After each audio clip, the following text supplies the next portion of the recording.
आनन्दमानन्दकरं प्रसन्नं ज्ञानस्वरूपं निजबोधयुक्तं योगिन्दमित्यं भवरोगवैत्यं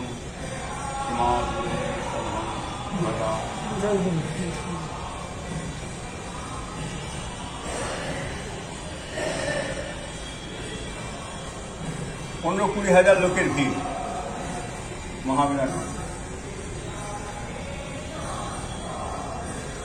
पिपड़ेवाला জায়গা নেই সালটা সব ভর্তি সালটা কত সালটা ঠিক খেয়াল নেই আচ্ছা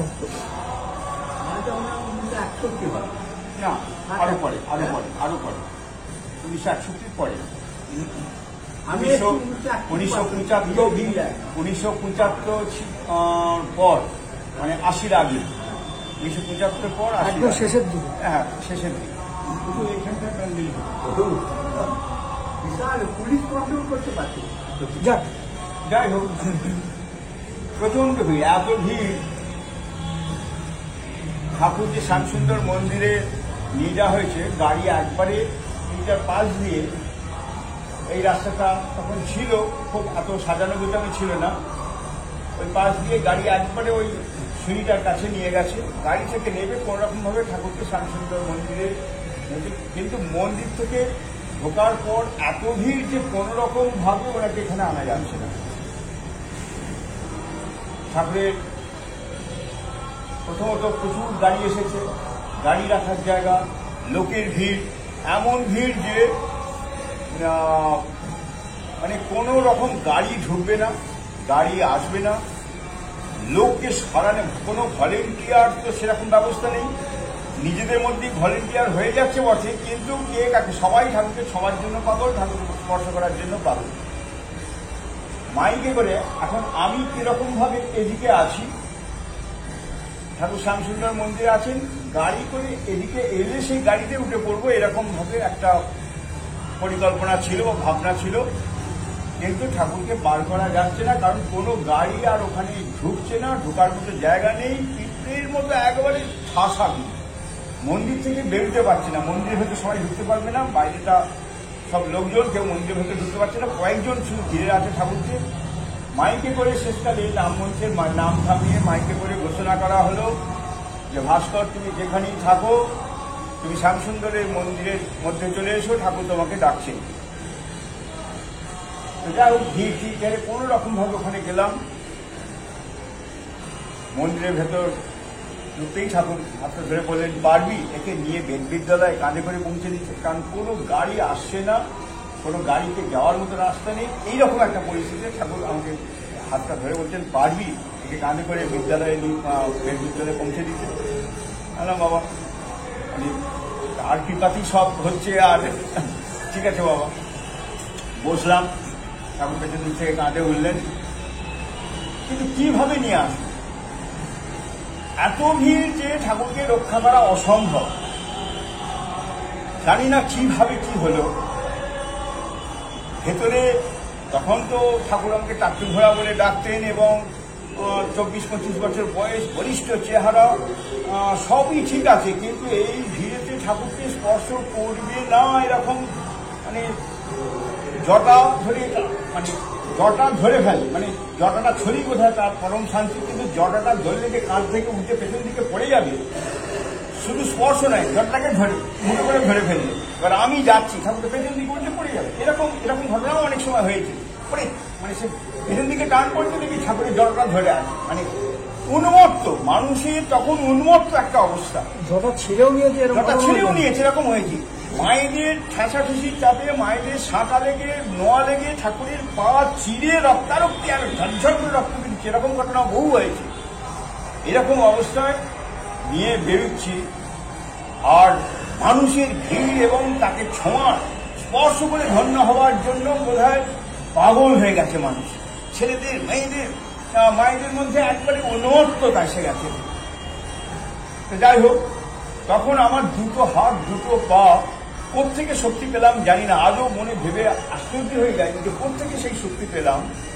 এক হাতে ধরছি এ হাতে মারছি মানে যারা ছুটে আসছে সেই হাতের ওপর মারছি আবার তখন এ হাতে মারছি এই পাটা ছুটছি আবার এ হাতে ধরছি এ হাতে মারছি এই পাটা ছুটছি মানে হাত পা দুটোই চলছে মানে ভিড় সামলাবার জন্য যে পুলিশ ঘোড়ার পুলিশ যে রকম, ঠিক আমার সেই রকম একটা উন্মত্ততা এসে গেল। দুটো হাত দুটো পা সমানে চলছে, যার হাতেতে আমার হাতটা করছে সে তার হাত, সে মায়েদের হলে তাদের শাঁখা ভেঙে চুরমার হয়ে যাচ্ছে, কাঁচের চুরি থাকে ভেঙে চুরমার হয়ে যাচ্ছে। এইভাবে যখন পা ছুঁড়ছি, কার দিকে পা মারছি, কোথায় লাথি মারছি কোনো খেয়াল। ঠাকুর কিন্তু মাথার উপর বসে আছে, কাঁধের উপর বসে আছেন এবং দেখছেন আমার এই অবস্থাটা, দেখছেন দুটো হাত দুটো পা মারছি তো একেবারে সজোরে লাথি এবং সে লাথির চোখে সব উল্টে ভেঙে ছিটকে পড়ে যাচ্ছে এইরকম। ওই কোনটার কাছে ওইদিকে তখন কোনো কনস্ট্রাকশন হবে বলে স্টোন চিপ জমা ছিল। কেউ একজন যুবক ছেলে, মায়েদের মধ্যে এই উন্মত্ততা বেশি থাকে ছোঁয়ার জন্য, কিন্তু ছেলেদেরও কম কিছু না। একটা যুবক ছেলে একবারে ঠাকুরকে ছোঁবেই, আমি মারা শব্দ তারই ফাঁক দিয়ে ঢুকে ছোঁবে। কিরকম ভাবে, আমার তো তখন আমার নিজের বুদ্ধি কোনো কাজ করছে না। ঠাকুর যেভাবেও আমাকে ঠাকুরকে নিয়ে পৌঁছাতে, আমার লক্ষ্য ঠাকুরকে নিয়ে যেভাবেও আমাকে এই ভিড় ঠেলে বেরোতে হবে।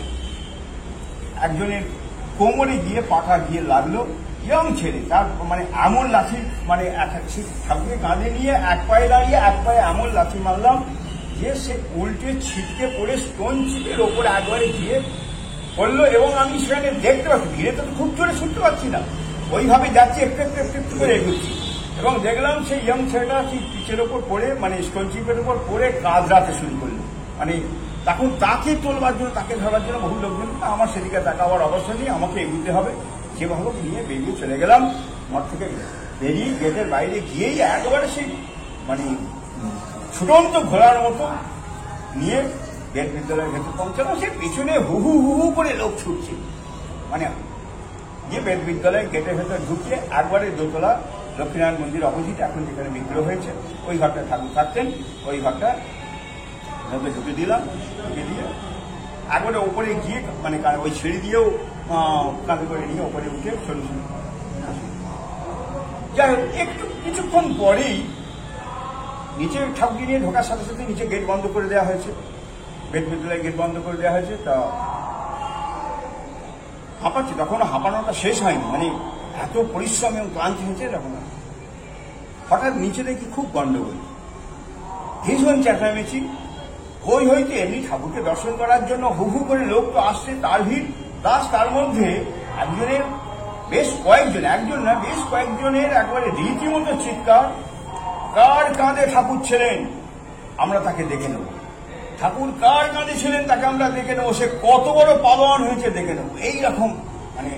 কি ব্যাপার দেখি, ওপরে জানলা দিয়ে দেখছি যে কয়েকজন ছেলে অত্যধিক উন্মত্ত হয়ে সে একবারে ঠাকুর কার কাঁধে ছিলেন বলুন, আমাকে তার কাছে পৌঁছে দিন, আমার সেখানে আমি যেতে চাই, আমি কাউকে মারবো না, তাকে তার পা দুটোকে আমি ভেঙে দেবো। কি হয়েছে সবাই জিজ্ঞাসাবাদ করতে সব বলল যে এমন সে লাঠি মেরেছে যে আমাদের একজন সঙ্গী সে পড়ে ছটপট করছে, তার কোমরে লেগেছে, কোমরে প্রচন্ড যন্ত্রণা। এখন তাকে নিয়ে সকলে মিলে রিক্সা করে কোনো কাছাকাছি ডাক্তারের কাছে নিয়ে গেছে। ডাক্তার পৌঁছে দিয়ে একটা দল ফিরে এসেছে, আর একটা দল বলছিলেন যে ডাক্তার দেখি বলছিলেন ইমিডিয়েট কোনো বড় রকমের চিকিৎসার ব্যবস্থা করতে হবে। তার জন্য কিছু লোক ব্যস্ত হয়ে গেছে, তার আত্মীয় স্বজন এবং প্রতিবেশী কিছু ব্যস্ত হয়ে গেছে, আর কিছু লোক এগিয়ে এসেছে। কার এমন দুঃসাহস, যে পাড়ার কোনো লিডারই হয়তো হবে, কার এমন দুঃসাহস যে এমন লাথি মারলো যে এইরকম ভাবে ছিটকে উল্টে পড়ে যাবে, তাকে আমরা দেখে নেব। সে কত বড় ঠাকুরের ভক্ত হয়েছে, পালোয়ান হয়েছে, তাকে দেখে নেবো, আমরা তার পা দুটো ভেঙে দেবো। শুনতে পাচ্ছি এবং অত্যধিক তাদের সেই গলার স্বর শুনে আমি ভয় পেয়ে গেছি। আর আমি তো নিজের চোখে দেখেছি সে উল্টে পড়ে গিয়ে সেখানে কাজরাচ্ছে, সেটা নিজের চোখেই দেখেছি। কি করা যাবে, কিছু তো উপায় নেই এখন কিছু। চেঁচামেচি থামাবার জন্য দাদাজি তারকদা নিচে চলে গেল। কি ব্যাপার, কি হয়েছে, কেন তোমরা কি হয়েছে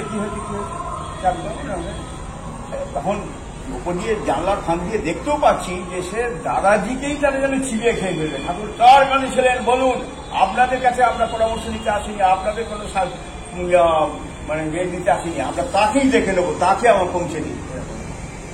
দাদাজি বলছেন এটাও শুনতে পেলাম। দাদাজি জানেন, পরিষ্কার জানেন যে আমার কাঁধে ছিলেন। দেখছি কে ব্যাপার, কার কাঁধে ঠাকুর ছিলেন জানি না, তো ঠাকুরকে তো একজন কাঁধে নেয় না, অনেকেই কাঁধে নেয়। দেখছি কি হয়েছে, খোঁজ নিয়ে দেখছি, মানে খোঁজ নিয়ে নয়, আমাদের নিয়ে চলবে না, আমরা দেখলে চিনে নেবো তাকে। না না শোনো, উত্তরে ঠাকুর এখন বিশ্রামের জন্য এসেছেন, ঠাকুর এই রকম ভিড়েতে ঠাকুরের কাছে এরকম ভাবে যেতে দেওয়া হবে না। আমি দেখছি কার কাঁধে ছিলেন, তাকে নিয়ে আমি আসছি, সেরকম ভাবে বলে তোমরা এইভাবে তাদের শান্ত করলেন। হ্যাঁ নিয়ে আসুন তাকে কাজে। তার ওপরে উঠলেন, একবার উঠে আসার সময় আবার চাবি দিয়ে ওপরে উঠলেন, উঠে এসে চাপা গলায় ঠাকুরের ঘরে ঠাকুর বসে আছেন, আমিও আছি। ভাস্কর, মহা বিপদ ঘটিয়েছ, কি করা যায়, উপায় কি? শোনো, আমি যতক্ষণ না আসছি, যতক্ষণ না বলছি, তুমি ঘরে প্রকাশ্যে থাকবে না, তুমি একটা কোথাও লুকিয়ে পড়ো, ওপরে কোথাও লুকিয়ে পড়ো। আমি যতক্ষণ না এসে তোমাকে ডাকবো ততক্ষণ পর্যন্ত তুমি বেরো না। কোথায় লুকিয়ে বলো, তাড়াতাড়ি করো, তাড়াতাড়ি করো, এক্ষুনি। কোথায় তখন লুকবো? ওপরে তো ওই তো হলঘর আর লক্ষ্মীনারায়ণ মন্দিরের পেছন দিকটা লুকোবাটা, কিন্তু সেখানে যে কোনো মানুষ পরিক্রমা করছে দেখতেই পেয়ে যেতে পারে। যদি কেউ উপরে উঠে আসে তাহলে বুঝতে পারে যাবে। আমি বললাম কি, ঠাকুরের তক্তপোষটা একটু উঁচু ছিল, তক্তপোষে কম্বল ঝোলানো ছিল, আমি তক্তপোষের তলায় হামাগুড়ি দিয়ে ঢুকে গেলাম। কম্বলটা কারিকে নিচে নামিয়ে দেওয়া হলো, সেই তক্তপোষের ওপর ঠাকুর বসে আছেন। ঠাকুর ব্যাপারটা দেখেও কিছু মানে কিছু একটা ওটার দিকে মাথা ঘামালেন না, অন্যদের সাথে কথা বলাতে ব্যস্ত ছিলেন। আমি তক্তপোষের তলায় ঢুকে গেলাম, গিয়ে দাদাজি বারবার বলে দিয়ে গেলেন, যতক্ষণ না আমি এসে বলবো ততক্ষণ পর্যন্ত এই তলায় ঢুকে থাকবে, একবারে বেরোবে না। সর্বনাশ করে ফেলেছ এরকম। আমি ওইখানে আছি বটে, কিন্তু গানটা আমার নিচের দিকে, কি কথা হচ্ছে সেটা শোনার জন্য গান খাড়া করে রয়েছি, দেখি শুনতে পাচ্ছেন, যারা শুনতে পাচ্ছি দাদাজি নিচে এসে বলছেন, শোনো, কার কাঁধে ছিল কাউকে দেখতে পেলাম না, তোমরা কি দেখেছো? হ্যাঁ দেখেছি আমরা, এই একজন বেকার মতো ছেলে, ফসার মতো, কম বয়সটা বেশি না, এরকম আমার বিবরণ দিল, এরকম ফসার মতো ছেলে। দেখো, আমি তো ওপরে সেরকম কাউকে দেখতে পাচ্ছিলাম না, উপর থেকে তো কেউ নামিনি, তোমরা তো দেখেছো, তোমরা সাথে সাথেই এসেছো, ঠাকুর উঠেছেন, চাবি দিতে আছে, সে থাকলে যার কাছেই থাকুক না কেন সে ওপরে থাকবে। তোমরা তোমাদের মধ্যে যে কেউ একজন এসো, সবাই মিলে যেতে হবে না। যে দেখেছো কার কাঁধে ছিল, যে দেখেছো সে আমার সাথে এসো, ওপরে এসে দেখে চিনে নাও কার কাঁধে ছিল, তখন তার শাস্তির ব্যবস্থা হবে। দাদাজি বললেন, ওদের মধ্যে একজন খুব তোমরা তা সে ঠিক আছে, আমি দেখলে চিনতে পারবো কার কাঁধে ছিল। তাকে নিয়ে দাদাজি ওপরে বললেন, দেখো খোঁজো কোথায় আছে। চতুর্দিক দেখলো, লক্ষ্মীনারায়ণ মন্দিরের পেছন দেখলো, হল ঘর দেখলো, ওই উপরে যে কজন লোকের ভিড় ছিল সবার মধ্যে দেখলো, কাউকে সে চিনতে পারবে না। দেখো তাহলে এদের মধ্যে কেউ, এখানে যারা আছে তাদের মধ্যে কেউ না, এদের মধ্যে কেউ নয়, সেই ছেলেটাকে দেখতে পাচ্ছি না, সেই ছেলেটা হয়তো আবার যার কাছে ছিল সে ঠাকুরকে নামিয়ে দিয়ে আবার কোথাও বেরিয়ে গেছে। এত তাড়াতাড়ি কি করে বেরিয়ে, আমরা তো সঙ্গে সঙ্গে গেলাম। আরে তোমরা আমাকে অবিশ্বাস করছো কেন? তোমরা দেখে নাও, খুঁজে নাও, আমি তো বলছি, সেই জন্য তোমাদের নিয়ে এলাম। এরকম ভাবে তিনি সরাসরি হুবহু মিথ্যে কথা বলে তিনি তাকে দিয়ে খোঁজালেন। খুঁজিয়ে কেউ ভাবতে পারেনি যে ওই ঠাকুরের বিছানার মানে তক্তপোষের তলায় আমি ঢুকে থাকবো, এটা তারা ভাবতেও পারেনি, আর সেভাবে তারা দেখেও নি। কম্বলটা ঝোলানো ছিল সামনের দিকে।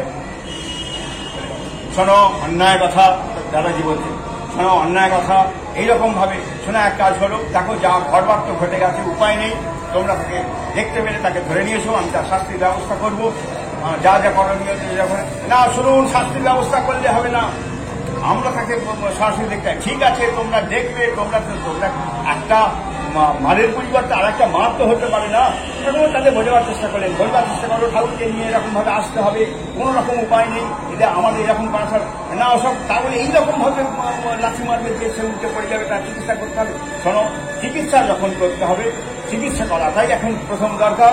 তোমাদের কত খরচা হয় তোমরা টাকা নিয়ে যাও, আমি তোমাদের সমস্ত চিকিৎসার টাকা দেবো, নিয়ে যাও, এসে তাকে চিকিৎসা করাও, সেটা আমাকে সুস্থ হোক, সুস্থ হওয়ার পর তোমরা ধীরে সুস্থ এসো।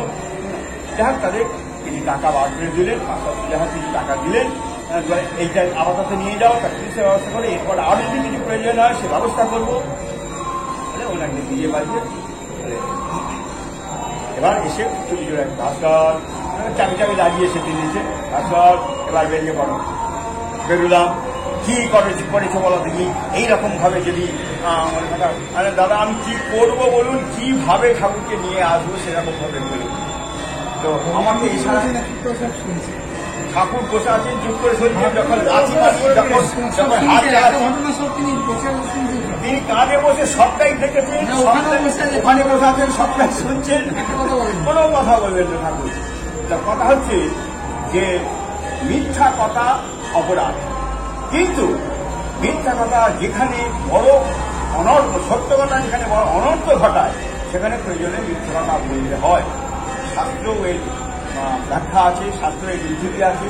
ডাক্তাররা কাঁচি চালায়, ছুরি চালায় অপারেশনের সময়, সেই কাঁচি ছুরি কিন্তু খুন করার জন্য নয়, তাকে বাঁচাবার জন্য। এইরকম অনর্থ ক্ষেত্রে, যেখানে সত্য কথা বলতে যেখানে অনর্থ ঘটে যাবে, সেখানে প্রয়োজনে মিথ্যে কথা বলেও কার্য উদ্ধার করতে হয়। এটা আমরা দেখলাম। আর দেখলাম যিনি সর্বান্তরিতা মিশ্র, তিনি কাঁধে বসে দেখছেন আমি হাত চালাচ্ছি, পা চালাচ্ছি, লাঠি মারছি, উল্টে পড়ে যাচ্ছে, এরকম। তিনি আবার এই মিথ্যা কথা বলেও আবার কিছু শাস্তির প্রয়োজন কখন করেছেন? কন্যাকুমারীতে। কন্যাকুমারীতে ঠাকুর রামানুজ মঠের মধ্যে আছেন, তার মধ্যেই অজ্ঞাতবাস এত মুহুর্মুহ সমাধিস্থ হয়ে যাচ্ছেন, অন্তর্মুখী ভাবে রাখেন। তিনি ঠিক করলেন 1 মাস এর ঘরে কেউ প্রবেশ করবে না, কাউকে প্রবেশ করতে দেবে না, কেউ বাইরে বেরোবে না, এরকম সংকল্প নিয়ে কমপক্ষে 1 মাস। তারপর 1 মাস পরে ঠিক হবে, সেটা আরো কতদিন চলবে না, 1 মাস পরে বেরোবে না। ঠিক হলো, আশ্রমে যারা উপস্থিত তারাও কেউ ঠাকুরকে দর্শন করবে না, ঠাকুরের ঘরে যাবে না। শুধুমাত্র ঢোকার অধিকার বাদল স্বামী, আমি, এমনকি অমৃত স্বামী সেখানে দুজনই ছিলেন, তাদেরও ঢোকার নিষেধ করে দিলেন। শুধু মাদল স্বামী, আমি আর একজন বোধহয় সম্ভবত দেবপতিরা, এই 3 জনের ঢোকার অধিকার ছিল, বাকি আর কারো ঢোকার অধিকার ছিল না। এরকম সময় ঠাকুর আকাশের তলায় বসলেন। যে ঘরটায় থাকতেন সেই ঘরের পেছন দিক দিয়ে বাইরে পাঁচিল এবং ঘরের মাঝখানে একখানি জায়গা ছিল। সেখানটা আকাশ, সীমানার জন্য পাঁচিল আছে, কিছুটা উঁচু। ঘরের বাইরে সেখানে জানলা দিয়ে একটা দরজা ফোটানো হয়েছিল। ঠাকুর ওইরকমভাবে আকাশের তলায় বসতে চান বলে ওই খালি জায়গাটা একটা বেদি মতো করে দেওয়া ছিল। মাঝে মাঝে বিকেলের দিকে যখন আকাশের তলায় বসবে, তখন এপাশে কোনো মানুষ দেখতে পাবে না, ওদিকেও পাঁচিল, কেউ দেখতে পাবে না। কিন্তু দেখা যাবে যদি কেউ ওই বাড়ির ছাদে ওঠে, ছাদ থেকে উঁকি মেরে কিন্তু নিচে দেখা যাবে। কঠোর কাউকে দর্শন করতে দেওয়া হচ্ছে না। ঠিক সেরকম সময়ে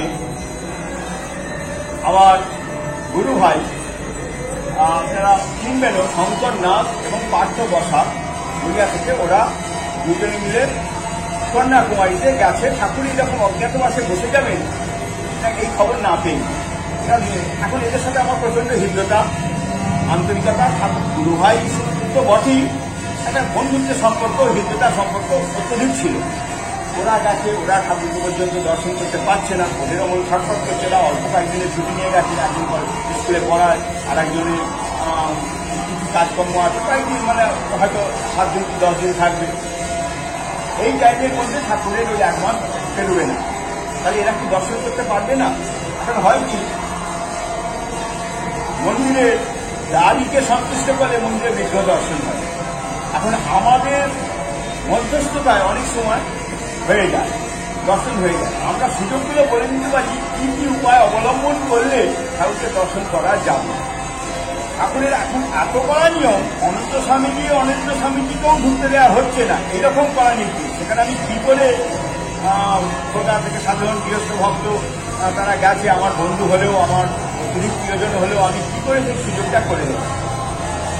আমি দর্শন করার জন্য ওদের বলে দিলাম এই টাইমে ঠাকুর বাইরে আকাশের তলায় বসবে, ওই জায়গাতে আপনারা সেই সময় একটু হাওয়া খাওয়ার জন্য ছাদেতে যাবেন। ছাদেতে গিয়ে দূর থেকে সরাসরি আপনাদের ঠাকুরের চোখ যেন আপনাদের দিকে না পড়ে, এইরকম কোনো জায়গা থেকে পেছন দিক থেকে আপনারা ঠাকুরকে দর্শন করতে পারেন। এইরকম ভাবে তাদের 2, 3 দিন 4 দিন এরকম ভাবে তারা দর্শন করবে। কিন্তু কলকাতা থেকে কন্যাকুমারী গেছে শুধুমাত্র ওই দূর থেকে দর্শন করে, হ্যাঁ মন্দির ভালো হলো, একবারে দর্শন না হওয়া থেকে দর্শন হলো, কিন্তু একটু কাছে যেতে পারবে না, একটু কাছে গিয়ে প্রণাম করতে পারবে না, ঠাকুর তাদের দেখবে না, মনটা খুব ছটফট করছে। আমি তখন সুযোগ বুঝে ঠাকুরের সাথে কথা বলতে বলতে একটা নিম্নস্বরে, আবার নিম্নস্বরে বললেও আবার অনেকের কানে ঢুকবে, মাধুস্বামী কানে ঢুকবে যে আমি কাউকে সুপারিশ করছি কারোর জন্য, অথবা জীবানন্দদা তখন সেখানে রয়েছে। জীবানন্দদা কানে যদি যায়, জীবানন্দা হুলিস হুলিস কানে করে ফেলবে আমাকে, মানে আমার সঙ্গে মানে খুব ভালো চোখে দেখবেন তা নয়। এইরকম একটা ব্যাপারে ভয় পেয়ে আমি তাদের লুকিয়ে লুকিয়ে দর্শন করে দেওয়ার পর ঠাকুরের কাছে ধীরে ধীরে কথা কানে না পৌঁছে, অন্য কানে না পৌঁছে এরকমভাবে লিখিতভাবে কাউকে জানাল যে বাবা কলকাতা থেকে শঙ্কর নাথ এবং তার বন্ধু পাত্র ওরা দুজনে এসেছে, ওরা বাবা দূর থেকে দর্শন করার ব্যবস্থা করে দিয়েছিল, দর্শন করেছে, কিন্তু বাবা একটু কাছাকাছি হলে ওদের একটু আনন্দ হতো, আবার চলে যাবে, কদিন পরে চলে যাবে, একবারে কাছে আসতে পারবে না, সেই জন্য আমি একটু সুপারিশ করলাম। একদিকে ঠাকুরের কঠোর নিয়ম, আর একদিক থেকে আবার আমি বলছি, ঠাকুর সেটাকে অস্বীকার করতে পারলেন না। সে আমার প্রতি ভালোবাসার জন্যই হোক বা আমার থেকেও তাদের অনুরাগের দৃঢ়তার জন্য, তাদের আকুল প্রার্থনার জন্যই হোক, যেভাবে হোক ঠাকুর শিথিল করলেন। ঠাকুর বললেন, দেখ এত লোক দর্শন করতে পারছে না, শুধুমাত্র যদি ওদের দুজনকে দর্শন করতে বলা হয় তাহলে লোকের নজরে পড়বে, সবাই চাইবে, আশা করবে। তুই এক কাজ কর, তোকে শব্দকল্প জুমের এই অংশটা শঙ্করকে বল কপি করে দিতে, সেই অছিলায় ওদের কাছে ডেকে নেবে। ঠাকুর নিজে আমাকে গোপনে সুপারিশ করে দিল। আমি বইটা লাগিয়ে দিলেন, এখান থেকে এই পর্যন্ত শব্দকল্প বইটা কপি করতে হবে, এটা আপনাকে ঠাকুর বলেছেন যে আপনি কপি করুন, তারপর কোনো সুযোগ দিতে আপনাকে ডেকে নেবে, সাথে পার্থক্য ডেকে নেবে। যাই হোক, ওরা একবারে সেই রাত থেকে সেই রাতের মধ্যে সব কপি করে ফেলল। কপি করার পর এবার সেই খাতাটা নিয়ে আমি যেটি বাবাদের কপি হয়ে গেছে, হ্যাঁ আপনি তাড়াতাড়ি কপি করে ফেললো, হ্যাঁ বাবা এই জন্য তোরা রাজনীতি করেছে, এক কাজ কর, আরো কিছু কপি করার প্রয়োজন, সম্পর্কে লিখে দিলেন ওটা। শঙ্করদা বাবা পার্থ ওকেও আসতে বল, এলো, দর্শন করলো। লেখাটা উপলক্ষ মাত্র, লেখাটা আমাকে কেউ করাতে পারতেন, লেখাটা অন্য কোনো হয়ে করাতে পারতেন, ওই সুযোগ ওদের দুজনকে দর্শন করিয়ে দিলেন। তাদের স্বীকৃতির জন্যই হোক, তাদের আত্মীয়তার জন্যই হোক। আর ওই বললাম, তিনি মানে মর্যাদা যে কিভাবে তাকে, তিনি তার সেবক আমি, কিন্তু আমি বলেছি সেই কথাটাকে তুই যখন বলছিস তখন কি করে কৃপা না করি বল, এরকম ঘটনাও আছে। আমি কারোর জন্য সুপারিশ করে দিচ্ছি, বাবা ওকে একটু কৃপা করো, ওর বড় অসুবিধে দুঃখ, ঠাকুর আমার তুই যখন বলছিস কি করে না করি বল, ঠিক আছে ওকে দেবে, ঠিক আছে ওকে পাঠিয়ে দেবে। এইরকম ভাবে তাদের দর্শন হল। এবার তারা সেই সুযোগে দুবার চারবার আসছে, লেখা একটু করে লেখা হচ্ছে, একবেলা লেখা হচ্ছে, আবার দ্বিতীয় বেলার দর্শনের জন্য আবার ঢুকে যাচ্ছে। এইভাবে এবার কথা জীবানন্দার কানে চলে গেছে যে আমি শঙ্করনাথ এবং পার্থকে আমি ঢোকাচ্ছি, পার করছি। জীবানন্দ বলল, তুই বলেছিস ওদের ঢুকেছিস, এত লোক আছে তাদের কারো দর্শন হচ্ছে না, তুই তোর বন্ধুদের সাথে বলেছিস তাদের ঢোকাবি, বলে আমাকে চেপে ধরছে। তখন আমি পরিষ্কার বেলা বললাম, আমি ওদের ঢোকাইনি, আমি ওদের ঢোকাইনি, ঠাকুর ওদের ডেকে পাঠিয়েছে। ঠাকুর বলেছে, ঠাকুর জানলো ভিতরে ওরা এসেছে, আমি সেটা আমি যাই না, ওরা হয়তো ছুটিপত্র দিয়ে আগে থাকার জন্য বলেছি, হ্যাঁ বাবা ওরা বাইরে আছে, ওরা দেখেছে, আমি কিন্তু ওদের ঢোকাইনি। জীবানন্দার কাছে বড় মুখ করে বললাম এবং জোর দিয়ে বললাম, আমার গলার জন্য জীবানন্দা বললো তাহলে ঢোকাইনি, অথচ আমি জীবানন্দা কিন্তু মিথ্যা কথা বলছি, সুপারিশটা আমি করেছি। এবার আমাকে তো আসতে হবে, এবার আমি কিভাবে বাঁচবো? আমি আবার তারপর যখন ঠাকুরের ঘরে ঢুকেছি, জীবানন্দা কিন্তু ঠাকুরের ঘরে ঢোকে না, তখন মানে নিষেধ, ওটা ঢোকা নিষেধ। আমি এসে আবার ঠাকুরকে চুপি চুপি লিখে বললাম নাকি লিখে বললাম, আমার ঠিক খেয়াল নেই, বাবা জীবানন্দা ধরে ফেলেছে যে আমি ওরা এসে দর্শন করেছে, আমাকে জিজ্ঞাসা করছিল, আমি বাবা মিথ্যে কথা বলেছি, আমি মিথ্যে কথা বলেছি, বাবা আমি ঢোকাইনি, বাবা ডেকেছেন তাই ঢুকিয়েছি, এই কথা বলেছি। ঠাকুর চুপ করে রইলেন, কিচ্ছু বললেন না, চুপ করে রইলেন। যা হোক বলে 2-3 দিন দেখা সাক্ষাৎ হলো। এবার ওদের চলে যাওয়ার টাইম হলো। ওরা চলে যাওয়ার পর ঠাকুর এবার আমাকে বলছিল, তুই জীবানন্দকে মিথ্যা কথা বলেছিস, মিথ্যা কথা বলা মহা অপরাধ। সেই অপরাধ স্খলনের জন্য তুই 1000 এক্সট্রা গায়ত্রী মানে 1000 মানে যা গায়ত্রী করি তার থেকে অতিরিক্ত আরো 1000 গায়ত্রী জপ করবি। আমার হয়ে গেল বাস। এমনিতেই সময় পাই না, 108 গায়ত্রী করছি তখন প্রণান্ত অবস্থা। কোন রকমের সন্ধ্যা করার সময় বারবার গায়ত্রী জপ করে আমি আমার কাজ মেটাই, সেখানে আমার 1000 গায়ত্রী জপ করতে হলো শুধু ওই অপরাধের জন্য, তুই জীবানন্দকে মিথ্যা কথা বলেছিস সেই জন্য। কিন্তু এখানে যে দাদাজি মিথ্যে কথা বললেন, কার কাছে কেউ জানতে জানি না, অথচ তিনি আমাকে সাবধান করে গেছেন, ভাস্কর তুমি সর্বনাশ করে বলেছ, ঢুকে পড়ো, বসে তলায় ঢুকে পড়ো। এখানে হচ্ছে একটা অনর্থ ঘটত, ওখানেও অনর্থ ঘটত। ওখানেও যদি জীবানন্দাকে যদি বলতাম যে হ্যাঁ আমি ঢুকিয়েছি, কি করবো, বন্ধু এসেছে, তাহলে কিন্তু উনি আমাকে যাচ্ছেতাইভাবে অপমান করতেন বা যাহা কিছু আমার প্রতি একটা বিরূপ প্রতিক্রিয়া মানে কিছু একটা সৃষ্টি করতে, সেটাকেও বাঁচালেন, সেটাকেও বাঁচিয়ে কিন্তু সেটা অতখানি প্রয়োজন ছিল না বলে আমাকে দিয়ে 1000 গায়ত্রী জপ করালেন। পরিস্থিতি অনুসারে ঠাকুরকেও চুপ থাকতে হয়, পরিস্থিতি অনুসারে মিথ্যা কথা বলার জন্য লঘুদণ্ড হয়, পরিস্থিতি অনুসারে কোনো দণ্ডই হয় না, সবটাই পরিস্থিতির উপর নির্ভর করছে। এবং পরিস্থিতি আবার তার এই ভালোবাসা, তার এই আন্তরিকতা, তার এই কাউকে বিশেষ নিয়মের মধ্যেও নিয়মের শিথিলতা, নিয়মের মধ্যেও অনেক ছাড় দেওয়া, এই সমস্তগুলো কিন্তু তিনিই করতে পারেন। এবং তিনি এইভাবে কৃপাপূর্বক আমাদের এইরকম ভাবে কথা শুনেছেন। ভগবান শ্রীকৃষ্ণ একই কাজ করি, অশ্বত্থামা হত ইতি গজ, ইশারা করে দিচ্ছেন এইখানে মারো, নিচে আঘাত করো। কত জায়গাতে উনি তাদের ধর্ম রক্ষার জন্য তিনি কত ভাবে তাদেরকে এ করেছেন। তবে ওগুলো হচ্ছে এক্সেপশনাল, এটাও বলেছেন, আমি ঠাকুরের বইতেই পড়েছি, দেখেছি যে সেগুলো হচ্ছে এক্সেপশনাল, সেগুলো ঠাকুর যেগুলো কৃপা করেছে সেইগুলো। এবার যদি ওইটা আমি বই পড়ে ভেবে নিয়ে যে ওটা সকলের জন্য, আমার জন্য তা নয়, তাকে হয়তো ওই জিনিসটা করেছেন, তিনি তাকে সেটা যোগ্য মনে করেছেন বা তার মনে হয়েছে তিনি কৃপা করেছেন। এই বিকারই বলছিলাম, ভক্তের ভাব অনুসারে ভগবানকে অনেক নিয়ম ভাঙতে হয়।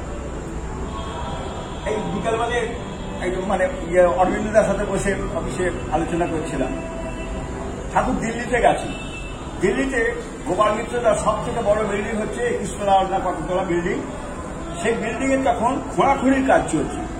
সেই সময় ঠাকুরকে বহুবার ওনার সাইটে তখন একবারে টেম্পোরারি চার্জ দিয়ে মানে ঠাকুরের ঘর, আলাদা ঠাকুর ঘর করেছিলেন, ঠাকুর গিয়ে বিশ্রাম করবেন, তার বাথরুম সমস্ত কিছু সব টেম্পোরারি, ওই সব খাঁচা টাচার মধ্যেই ঠাকুরের জন্য স্পেশাল ব্যবস্থা ছিল। কারণ ওই বিল্ডিং তৈরির সময় বেশ কয়েকবার ঠাকুরকে নিয়ে দিল্লিতে গেছেন উনি। তা কোনো এক সময় বিকেলবেলা ঠাকুরকে তিনি এয়ারপোর্ট থেকে নিয়ে ওখানে ঢুকেছেন, রাত্রিবাস হবে, মাধব স্বামীও আছেন, আমিও আছি, রাত্রিবাস হবে। সন্ধ্যার সময় গোপাল মিত্রদার কিছু একটা বিশেষ জরুরি কাজ ছিল। সাধারণত ঠাকুর গেলে উনি অন্য কাজে বেরোন না, অন্য কোনো কাজে যান না, ঠাকুরের কাছেই থাকে। কিন্তু সেই দিনে কোনো একটা বিশেষ কাজ ছিল, ওনাকে কিছুক্ষণের জন্য অন্তত যেতেই হবে। কোন একটা বড় মন্ত্রীর সঙ্গে বা প্রধানমন্ত্রী, মানে তখন রাজীব গান্ধীর সঙ্গে অনেক হচ্ছে, মানে দেখা সাক্ষাৎ, রাজীব গান্ধীর সঙ্গে সঞ্জয়, রাজীব গান্ধীর সঙ্গে তখন দাদা ঠাকুর কোথায় তখন, আচ্ছা ঠাকুর তখন নেই, তখন সঞ্জয় গান্ধীর সাথে, রাজীব গান্ধীর সাথে পরে একটা ছবিও দেখেছি গোপাল মিত্রদা। রাজীব গান্ধী তো প্রাইম মিনিস্টার ইন্দিরা গান্ধী মারা যাওয়ার পর 84 পর গোপাল মিত্রদার মানে ভীষণ রকমের গন্ডগোল হয়েছিল, প্রচুর মানে সে অর্থ আর কি যেমন হয় আর কি, ওই বিল্ডিং এর জন্য প্রচুর অর্থ উনি সঞ্জয় গান্ধী নিয়েছিলেন, সেটা ঠাকুরের কাছে প্রার্থনা করেছিলেন এবং ঠাকুর তারপরই এই ঘটনা প্লেন ক্যাশে মারা গেল। ভীষণ রকমের বিরক্ত করেছিলেন গোপাল মিত্র, পারছিলেন না আর কি, মানে এত টাকা, অত মানে কোটি কোটি টাকা। ওই যখন কোন একটা জরুরি মিটিং ছিল বা কোনো কাজ ছিল, গোপালদা বেরিয়েছে, বাবাকে বলে গেলেন, বাবা আমি যে কাজটায় যাচ্ছি যেন সে কাজটা সিদ্ধ হয়, আপনি কি করবেন? আমার বাবা এক্ষুনি 1 ঘন্টা কিছুক্ষণের মধ্যে আমি ফিরে আসবো, বাবা যে কাজটায় যাচ্ছি যেন সে কাজটা সব ঠিকঠাক হয় বলে। আর কোনো কথা বা আলোচনা কি হয়েছে সেটা আমার জানা নেই। উনি সাকসেসফুল, যে কাজের জন্য বেরিয়েছিলেন সেটাতে সাকসেসফুল। ফের আপনি খুব উৎফুল্লিত মনে আছেন। ফিরছেন, ফেরার সময় সন্ধ্যের পর উনি দেখছেন ওই হলদিরাম বা কোনো একটা বিশেষ নাম করা কোনো মিষ্টির দোকানে, মানে মিষ্টি প্লাস ওই তেলে ভাজা হয়, মানে সেই দোকানে বড় বড় গরম সিঙ্গারা ভাজা হচ্ছে। বড় বড় সিঙ্গারা দেখে গোপালদার মনের ইচ্ছা হয়েছে যে এই সিঙ্গারা তো একটা নিরামিষ দোকান, নাম করা দোকান, এখানকার থেকে মিষ্টি নিয়ে গিয়ে ভগবানের ভোগযোগ্য দেওয়া হয়।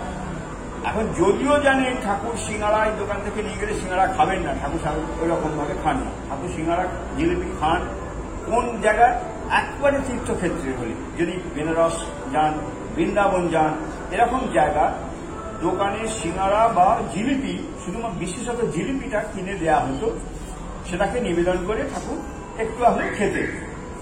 এর বাইরে কোনো বিশেষ তীর্থ ছাড়া এর বাইরে কোনো মিষ্টি দোকানে মিষ্টিও খেতেন না, কোনো সব জিনিস খেতেন না। নতুন জিনিস জানলাম যে উনি দোকানের জিনিস যে গ্রহণ করেছেন, হ্যাঁ, সেটা তীর্থ হলেও এটা একটা নতুন জিনিস। কোনো সেরকম কোনো তীর্থ নয়। দিল্লির দোকানের জিনিস তিনি খাবেন না, এটা নিশ্চিত জানেন। কিন্তু ভক্তের ভাব, তার সিঙ্গারাগুলো দেখে মনে হয়েছে যে আজকে ঠাকুর এসেছেন, সাইডে আছেন, রাত্রে থাকবেন, এই সিঙ্গারা যদি ঠাকুরকে খাওয়ানো যায় একটু, মানে উনি একটা বড় ঝুড়ির এক ঝোড়া সিঙ্গারা কিনেছে। মানে ওনার কিছু কর্মচারী কিন্তু অনেক দূর কর্মচারী যখন কাজ করছে, সকলকে দেবেন, ঠাকুরকে একটু প্রসাদ করে দিয়ে তিনি সকলকে দেবেন। এরকম একটা মানে কাজটা সফল হয়েছে, মনটা খুব মানে উৎফুল্ল আর কি। উনি একটা বড় ঝোড়ার এক ঝোড়া, মানে নিজের তোলবার ক্ষমতা নেই, লোক দিয়ে গাড়ির পেছনে তুলেছেন, তুলে সেটাকে নিয়ে লোক দিয়ে নামিয়েছেন। ঘরটা তো ছিলই, ঠাকুরের ঘরে তো ঠাকুর শুনলে আসেনি, বরঞ্চ ওনার যেটা পার্মানেন্ট ঠাকুর ঘর করে রেখেছেন ওই টেম্পোরারি, অথচ তখনকার মতো পার্মানেন্ট যে ঠাকুর ঘর করেছে সেখানে বড় বড় একটা ঠাকুরের ছবি, একটা আনন্দময়ীর ছবি থাকে। সেই আনন্দময়ীমা এবং ঠাকুরের ছবির সামনে সেই বড় সিঙ্গারা ঝোড়াটা রেখেছেন। দেখে নিজেই তাতে এসব টবে তুলসী গাছ পাচ্ছিল, সেখান থেকেই তুলসী পাতা তুলে উনি নিজেই তাতে তুলসী পাতা দিয়ে ওই নমস্কার করে জানিয়েছেন ঠাকুর খাও, মা খাও। ঠাকুর তো বলেইছেন নিবেদন করার, যারা মন্ত্র জানে তারা মন্ত্র করবে, যারা মন্ত্র জানে না তারা ঠাকুর তুমি মুড়ি খাও, ঠাকুর তুমি ভাত খাও, ঠাকুর তুমি রুটি খাও, ঠাকুর তুমি তরকারি খাও, যা দেবে তাইটা শুধু মুখে বললেই হবে ঠাকুর তুমি খাও। তুলসী পাতাটা যদি অ্যাভেলেবেল না হয় সেক্ষেত্রে তো মুশকিলের ব্যাপার। সেক্ষেত্রে মুশকিলের ব্যাপার। সেখানে শুকনো তুলসী, শুকনো কাঠ, তুলসী মঞ্জরি, যে কোনো তুলসী শেকড়, তুলসী সংক্রান্ত যা কিছু খাদ্যদ্রব্যের স্পর্শ হবে, বলি না বলি ভগবান বিষ্ণুকে নিবেদিত হয়ে যায়। তুলসী মহিমামৃততে হাতে তুলসী সংস্পর্শে খাদ্যবস্তু শ্রী ভগবান বিষ্ণুকে নিবেদিত হয়ে যায়। ও মানুষের না বললেও হবে, মানে বাসি তুলসী পুরনো যে তুলসী একবার ঠাকুরকে নিবেদন করা হয়ে গেছে, সেটা যে তুলসী নিবেদন করা হয়ে গেছে আমরা প্রয়োজনে সে তুলসীও অনেক সময় দিয়েছি, কিন্তু নতুন তুলসী বা নতুন ইয়েটাই পাচ্ছি, একবারই হচ্ছে না, এখানে একবারই পাওয়া যাচ্ছে না, না থাকার থেকে দেওয়া ভালো। মানে সেই তুলসী যদি ধুয়ে নিয়ে করা যাবে, করা যাবে। তুলসী কাষ্ট হলেও তো হবে, হ্যাঁ তুলসী কাঠ হলে হবে। আমরা তো অনেক সময় তুলসী কাঠ রেখে দিই, বারে বারে নিবেদন কি না, একবারই। যদি তুলসী কাঠ রেখে দেওয়া হয়, কাঠটাকে ধুয়ে নিয়ে আবার অন্য খাদ্য ওষুধ দেওয়া যাবে। তুলসী কাঠটা রেখে দিয়ে শুধু কাঠটা ছেঁকে দিলেই হবে, এরকম ভাবে মানে সময় আমরা করেছি। সবসময় তুলসী মালাতে ঠাকুর রাস্তাঘাটে যখন যেখানে খুব চেষ্টা করছি, গরমকাল গরগর করে ঘামছে, এর দরকার মানে জলের দরকার, হয়তো জল পাওয়া যাচ্ছে না, যদি বা জল পাওয়া গেল সেই জল হয়তো খাবার যোগ্য নয়, ডাব কেটে আনা হলো, সেই ডাবের নিবেদন করতে হবে গঙ্গা জল এবং প্রতিষ্ঠিত কুয়োর জল খেতে, তাছাড়া অন্য কোনো কলের জল খেতেন না। আচ্ছা, এবার আমার এমনি মানে জল দেওয়া হয়েছিল, এত চেষ্টা প্রায় 350-400 দীক্ষার্থী সারাদিন ধরে তাদের মন্ত্র দিচ্ছে, গরম মানে প্রচন্ড গরম, জল চাইছি, কোথাও জল খুঁজে পাচ্ছি না, এত ভিড়, কোথা থেকে খাওয়া, ঠাকুরের খাওয়ার মতো উপযোগী জল কোথাও পাচ্ছি না।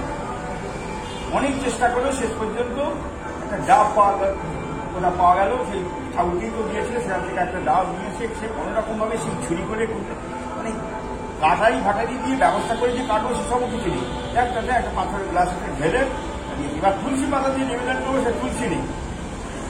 ঠাকুর নিজের গলার কঞ্চি ছিল, সেটাকে খুঁজে, সেটা এমন মালা ঝোলার সাথে পেছন দিকে পঁচিশ টাকা এমন জড়িয়ে গেছে, সেটাকে আর খুঁজে পাচ্ছে না, সেটাকে আনছেন না।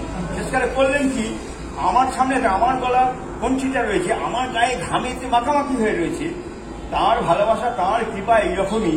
তিনি করলেন কি, আমার কঞ্চিটাকে টেনে নিয়ে, মানে আমার কণ্ঠিতে টানা মানে আমাকে গলা শুদ্ধ চলে যাবে, ওই নিজের এরকম ভাবে টেনে নিয়ে আমার কণ্ঠিটা, সে ঘামে মাখামাখি কণ্ঠিটাই হাতে করে একটু এরকম ভাবে মুছে নিয়ে আমার কণ্ঠিটা ওই নিজে এক হাতে পাথরের গ্লাসটা ধরে আছেন, এক হাতে ডুবিয়ে দিলেন, ডুবিয়ে দিয়ে সেটা ফেলে গেছে। তো এরকম ভাবেও দেখেছি। তো তুলসী পাতা দিয়ে নিবেদন করে গোপাল মিত্রদা একটা বড় সাইজের একটা পাথর বাটিতে, নাকি শাল পাতার মানে পাথর বাটি, তখন ভোগের জন্য আছে সব ব্যবস্থা, কিন্তু রান্না বান্না হবে, রাত্রে ভোগ হবে, একটা শাল পাতার ঠোঁয়াতে করে একটা বড় সিঙ্গাড়া নিয়ে এসে, গোপালদার পোশাক ধুতি পাঞ্জাবি বসে, কিন্তু সেগুলো তো ছাড়ি সব সারাদিন ঘুরছেন ওরকম ভাবে। আর ঠাকুর তো প্রথমত দোকানের জিনিস খান না, দ্বিতীয়ত গোপাল মিত্রদার হাতে সিঙ্গাড়া খাবেন না, সিঙ্গাড়াও আমাদের ভেজে দিতে হয়, কোথায় ভেজে দিতে হয়, সাধারণ নিয়মে খাওয়ার কথা না। গোপালদা ভাবে যে একবারে কথা হয়ে, বাবা খুব ভালো দোকান থেকে বাবা সিঙ্গাড়াটা নিয়েছি, বাবা খুব সুন্দর সিঙ্গাড়া, বাবা এর আগে সিঙ্গাড়া খেয়েছি, বাবা খুব সুন্দর সিঙ্গাড়া বাবা খেতে, বাবা একটা খান বাবা। ঠাকুর বলছে, দুঃসিত রাম করছিস, একই সিঙ্গাড়া খায়, একই দোকানের সিঙ্গাড়া খায়, একই কোনোদিন দেখেছিস খেতে? না বাবা দেখি, বাবা এটা নিয়ে এসেছি বাবা, খুব ভালো দোকান, ওই তো দোকান বাবা, এই দোকানে সব ভোগ টোগ দেওয়া হয় বাবা, এই দোকানের জিনিস মিষ্টি ভোগ দেওয়া হয় আর কি, বাবা একটা খান বাবা, বাবা একটা খান বাবা। সে ঠাকুরের মুখের কাছে, একবার মুখের কাছে নিয়ে এসে ধরেছে। মাধব স্বামী পেছন দিক থেকে ওইটা দেখে, গোপাল তুমি যে কি করো, তুমি বাবা এরকম ভাবে খান, তুমি গোপালদা সেটা তাকাচ্ছে না, ওদিকে তাকাচ্ছে না, বাবা একটা খান বাবা, বাবা একটা খান। ঠাকুর বসে আছেন, পেছি যাচ্ছে, আগের মুখের কাছে গেল, বাবা বাবা একটা খান বাবা, বাবা আমাদের একটুখানি খান বাবা, আপনার খুব ভালো লাগবে বাবা, খেতে খুব সুন্দর, ভালো লাগবে। গোপালদা এগিয়ে নিয়ে যাচ্ছে, আর ঠাকুর পেছি বেরিয়ে যাচ্ছে, আর পেছনে আর পেছোবার জায়গা নেই, দেয়ালে ঠেকে গেছে। হ্যাঁ, গোপালদা শুধু এগিয়ে দিলেন, বাবাটা খান বাবা, বাবা একটুখানি খান বাবা, একটুখানি খান বাবা। শেষ পর্যন্ত ঠাকুর আর পারলেন না, এক কামড় বসালেন, এক কামড় বসালেন, বাবা বাবা খেতে ভালো না বাবা, খুব সুন্দর বাবা, হ্যাঁ এই হিঙের কচুরি, হিং দেয়া বাবা সিঙ্গারা, বাবা বাবা এটা গোটাটা খেয়ে নিন বাবা, বাবা এটা গোটাটা খেয়ে নিন। ঠাকুর গোটাটাই খেয়ে নিলেন, গোটাটাই খেয়ে নিলেন। এখন এই যে এটাকে যদি উদাহরণ হিসেবে ধরেন, ঠাকুর তো দিল্লির দোকানের সিঙ্গারা খেয়েছেন, ঠাকুর তো গোটা সিঙ্গারা খেয়েছে, এটা কিন্তু সাধনের জন্য নয়, এই উদাহরণটা এক্সেপশন। এইরকম ভাবে ঠাকুর ভক্তের মনোবাঞ্ছা পূরণের জন্য তিনি এরকম